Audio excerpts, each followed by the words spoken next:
श्री कृष्णा धार्मिक पटकथा में आपका दिल से स्वागत है। आज हम सुन रहे हैं चैत्र नवरात्रि में दुर्गा सप्तशती का पाठ। अध्याय पहला। भगवती की महिमा। मधुकैटभ का वध।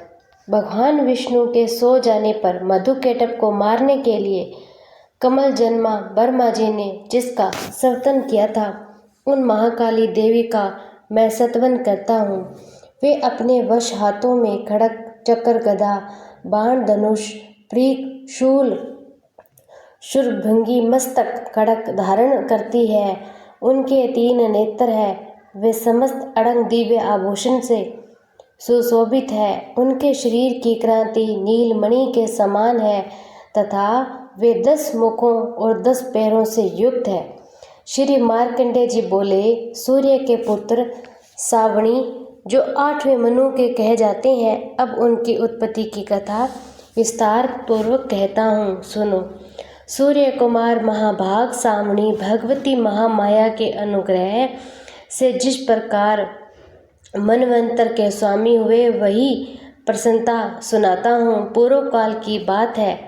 स्वारोचित मनवंतर में राजा सूरत थे, जो चैत्र वंश में उत्पन्न हुए थे। उनका समस्त भूमंडल पर अधिकार था। वे प्रजा का अपने पुत्र पौत्रों की भांति धर्म पूर्वक पालन करते थे। वे उन समय कोला विंध्यवंशी के नाम के क्षत्रिय उनके शत्रु हो गए थे। राजा सूरभ की दंड नीति बड़ी ही प्रबल थी। उनका शत्रुओं के साथ संग्राम हुआ था। कोला विंध्यवंशी संख्या में कम थे, तो भी राजा सूरत युद्ध में उनसे परास्त हो गए थे। तब वे युद्धवंशी युद्ध भूमि अपने नगर को लौट आए, केवल अपने देश के राजा होकर रहने लगे। किंतु वहाँ भी उन प्रबल शत्रुओं ने उस समय महाभाग राजा सूरत पर आक्रमण कर दिया था। राजा का बल कम हो चुका था, इसीलिए उनके दुष्ट, बलवान और दुरात्मा मंत्रियों ने वहाँ उनकी राजधानी में राजकीय सेना खजाने को छीन लिया था। राजा सूरत का प्रभुत्व नष्ट हो चुका था, इसलिए वे शिकार खेलने के बहाने घोड़े पर सवार हो वहाँ से अकेले ही एक घने जंगल में चले गए थे। वहाँ उन्होंने मेघा मुनि का आश्रम देखा, जहाँ बहुत ही हिंसक जीव अपनी स्वाभाविक हिंसावर्ती छोड़कर परम शांत भाव से रहते थे। मुनि के बहुत से शिष्य उस वन की शोभा बढ़ा रहे थे। वहां जाने पर मुनि ने उनका सत्कार किया था।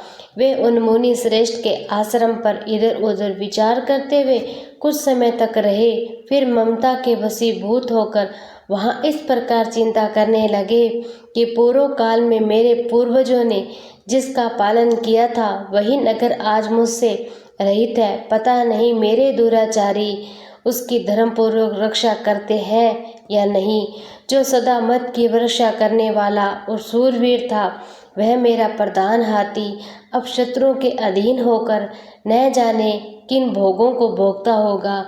जो लोग मेरी कृपा, धन, भोजन पाने से सदा मेरे पीछे पीछे चलते थे, वे निश्चय ही अब दूसरे राजाओं का अनुसरण करते होंगे। उन अपवी लोगों के द्वारा सदा खर्च होते रहने के कारण अत्यंत ही कष्ट से इकट्ठा किया हुआ मेरा वह खजाना खाली हो जाएगा। इस प्रकार से तथा वे भी कई बातें राजा सूरत निरंतर सोच रहे थे।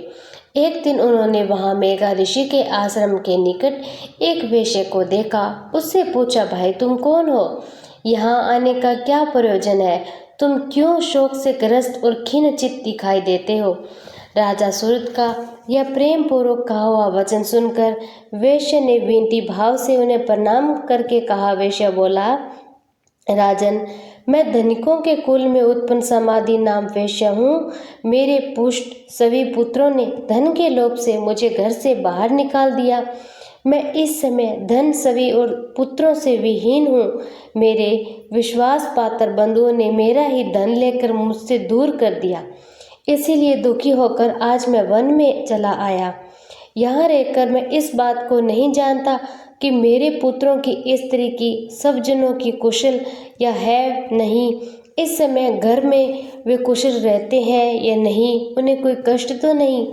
वे मेरे पुत्र कैसे हैं? क्या वे सदाचारी अथवा दुराचारी हो गए? राजा ने पूछा, जिन लोभी स्त्री पुत्र आदि ने धन के कारण तुम्हें घर से निकाल दिया, उनके प्रति तुम्हारे चित्त में इतना स्नेह क्यों?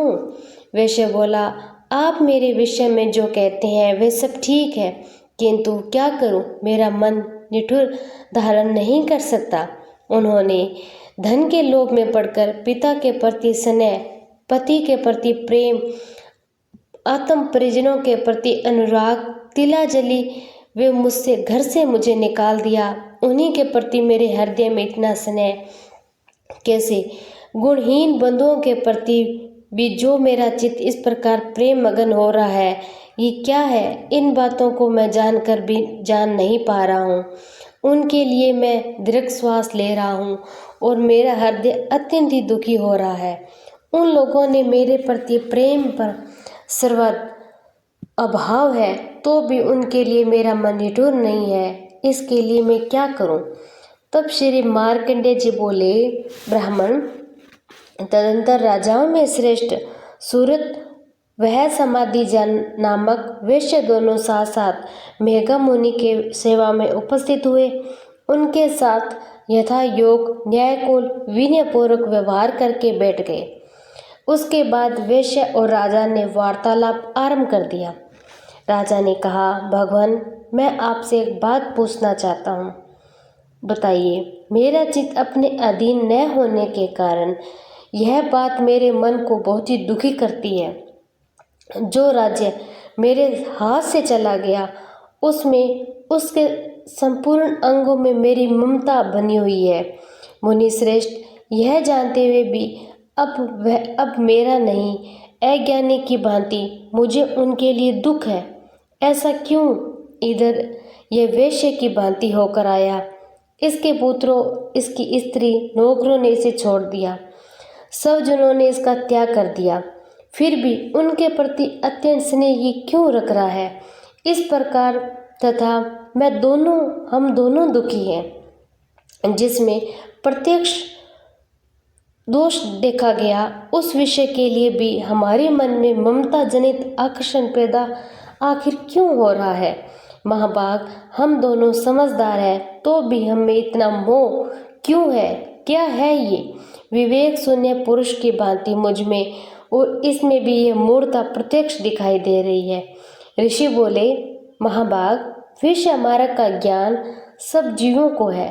इसी प्रकार विषय भी सबके लिए अलग अलग है। कुछ प्राणी वीन नहीं देखते, रात में नहीं देखते, काट खेते, जो जिन रात्रि भी समान रूप अवतारों ये दिन का पट से ही देखते हैं। ये ठीक है, मनुष्य समझदार होते हुए, किंतु केवल ऐसे नहीं होते। पशु पक्षी मृग आदि सभी प्राणी समझदार होते हैं। मनुष्यों की समझ भी वैसी होती है जैसी उन मृग पक्षियों की होती है। जैसी मनुष्य की समझ होती है वैसी उन मृग पक्षी आदि की होती है। यह तथा अन्य बातें भी प्राय दोनों में समान है। समझ होने पर भी इन पक्षियों को देखो समय भूख से पीड़ित होते हुए भी मोहवश बच्चों की चोंच में कितने चाव से अन्न के दाने डाल रहे हैं। नरश्रेष्ठ, क्या तुम ये नहीं देख रहे? ये समझदार होते हुए भी लोभवश अपने किए हुए उपकार का बदला पाने के लिए पुत्रों की अभिलाषा करते हैं। यद्यपि उन सब में समझ की कमी नहीं है। संसार की स्थिति, जन्म मरण की परंपरा बनाए रखने वाले भगवती महामाया प्रभाव के द्वारा ही ममता में भंवर से युक्त मोह के गहन गर्त में गिराए हुए हैं। इसमें आश्चर्य नहीं करना चाहिए। जगदीश्वर भगवान विष्णु की योग निंद्रा भगवती महामाया, उन्हीं से ये जगत मोहित हो रहा है। भगवती महामाया देवी ज्ञानियों के चित्त को बताल खींचकर मोह में डाल देती है। वे इस संपूर्ण चराचर जगत की सृष्टि करती है। वे ही प्रसन्न होने पर मनुष्य को मुक्ति के लिए बरवान वेती प्राविद्या संसार बंधन मोक्ष की हेतु सनातनी देवी है। संपूर्ण ईश्वर की भी अर्धेश्वरी है। राजा ने पूछा, भगवान, जिन्हें आप महामाया कहते हैं, वे देवी कौन है? उनका आविर्भाव कैसे हुआ? उनके चरित्र कौन कौन है? महावीरताओं में श्रेष्ठ महर्षि, उन देवी का जैसा प्रभाव हो, जैसा स्वरूप हो, जिस प्रकार उनका प्रादुर्भाव हो, वह सब मैं आपके मुख से सुनना चाहता हूँ। ऋषि बोले, राजन, वास्तव में तो देखिए, नित्य स्वरूपा संपूर्ण जगत उन्हीं का रूप, उन्होंने समस्त विश्व को व्याप्त कर रखा है। उनका प्राकट्य अनेक प्रकार से होता है। वे मुझसे सुनो, वे नित्य अजन्मा तब भी जब देवताओं का कार्य सिद्ध करने के लिए प्रकट होती है, उस समय लोक में उत्पन्न हुई कहलाती है। कल्प के अनंत में सब संपूर्ण जगत एक वर्ण में लीन हो रहा है। भगवान विष्णु शेषनाग की शैया बिछाकर योग निद्रा का आश्रय से सो रहा है। उस समय उनके कानों के मेल से दो भयंकर असुर उत्पन्न हुए थे, जो मधु और कैटभ के नाम से विख्यात थे। वे दोनों ब्रह्मा जी का वध करने को तत्पर हो गए थे।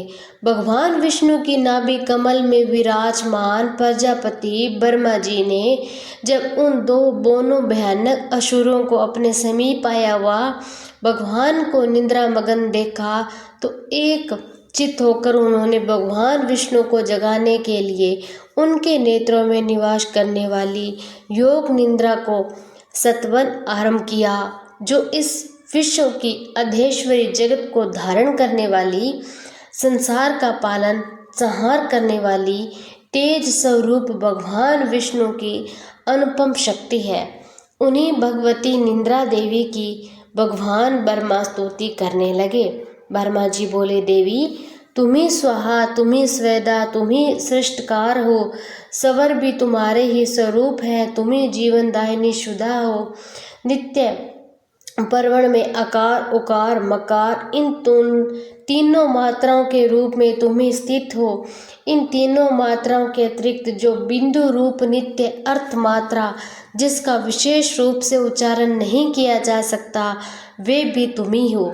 देवी, तुम ही संध्या सावित्री परम जननी हो। देवी, तुम ही अखिल ब्रह्मांड को धारण करने वाली हो। तुमसे ही इस जगत की सृष्टि होती है, तुम्ही से इसका पालन होता है। सदा तुम्ही कल्प के अनंत में सबको अपना ग्रास बना लेती हो। जगन्नी देवी, इस जगत की उत्पत्ति के समय तुम सृष्टि रूपा पालन करने में स्थित रूपा तथा समय संहार रूप धारण करने वाली हो। तुम्ही महाविद्या, महामाया, महामेघा, महासमृद्धि, महामोह रूपा महादेवी, महासुरा हो। तुम्ही तीनों गुणों का उत्पन्न करने वाली प्रकृति हो। भयंकर काल रात्रि, महारात्रि, मोहरात्रि भी तुम्ही हो। तुम्ही श्री, तुम्ही ईश्वर, तुम ही बोध स्वरूप, तुम्ही बुद्धि हो। पुष्टि, तुष्टि, शांति, क्षमा भी तुम्ही हो। तुम ही खड़ग धारणी, शूल धारणी, घोर रूपा, गदा, चक्कर, खड़ग, धनुष धारण करने वाली, बाण और प्रीत से तुम्हारे में ही दिन का पा अस्तर, और तुम सौम्यतर हो। इतना ही नहीं, जितने भी सुंदर वो सुंदर पदार्थ है, उन सब की अपेक्षा रहने वाली परमेश्वरी भी तुम ही हो। स्वरूपा देवी, कहीं भी कुछ वस्तुएं, इन सब की जो शक्ति वही तुम ही हो। ऐसी अवस्था में तुम्हें स्तुति क्या हो सकती है। को मारने के उद्देश्य से भगवान विष्णु को जगाने के लिए तमोगुण की अधिशास्त्री देवी योग निद्रा की इस प्रकार स्तुति की, तब वे भगवान के नेत्र, मुख, नासिका, बाहु, हृदय, वक्ष स्थल से निकलकर अव्यय जन्मा ब्रह्मा जी की सृष्टि के समक्ष खड़ी हो गई। योग निद्रा से मुक्त होने पर जगत के स्वामी भगवान एक वरण जल में शेषनाग की शैया से जाग उठे थे। फिर उन्होंने उन दोनों असुरों को देखा। वे दुरात्मा मधु और कैटभ अत्यंत ही बलवान पराक्रमी थे।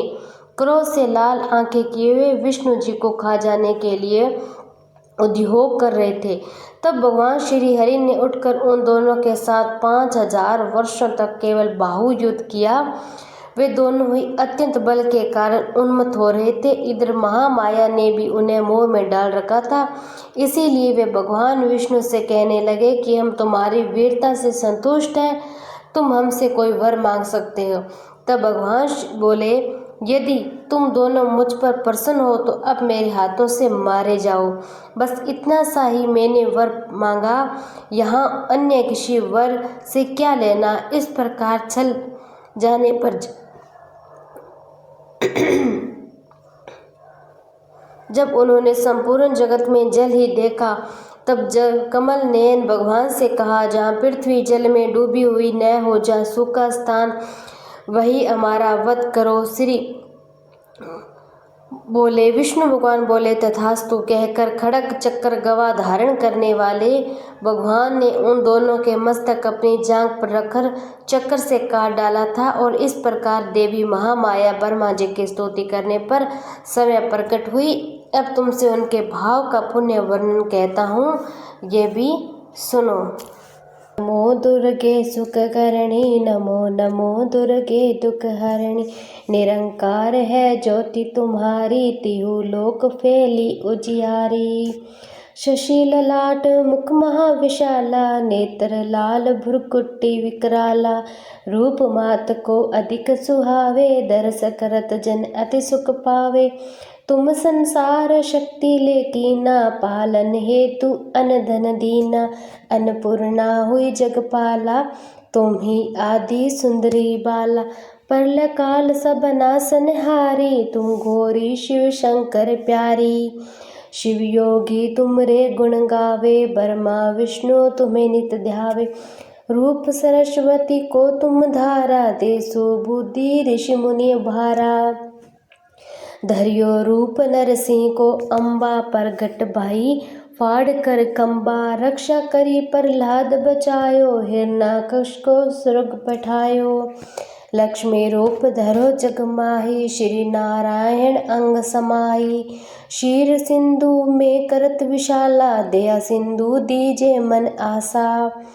हिंगलाज में तुम्ही भवानी, महिमा अमित न जात बखानी। मातंगी अरु धूमावती माता, भुवनेश्वरी बगला सुखदाता। श्री भैरव तारा जगतारने, छिनपाल भाल बहु दुख निवारनी। के हरिवाहन सोहे भवानी, लांगुर वीर चलत अंगबानी।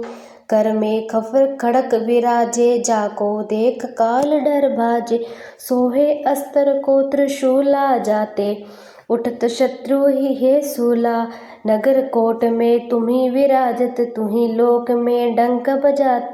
शंभु निशंभु दानव तुम मारे, रक्त बीज संखन सहारे। महिषासुर नृप अति अभिमानी, जेहि अगभार मही अकुलानी। रूप कराल कालिका धारा, सेन सहित तुम ही सहारा। परि गाढ़ संतन सब जग जब, भई सहाय मातु तुम सब। अमरपुरी अरु बसाव लोका, तब महिमा सब रहे अशोका। ज्वाला में ज्योति तुम्हारी, तुम्हें सदा पूजे नर नारी।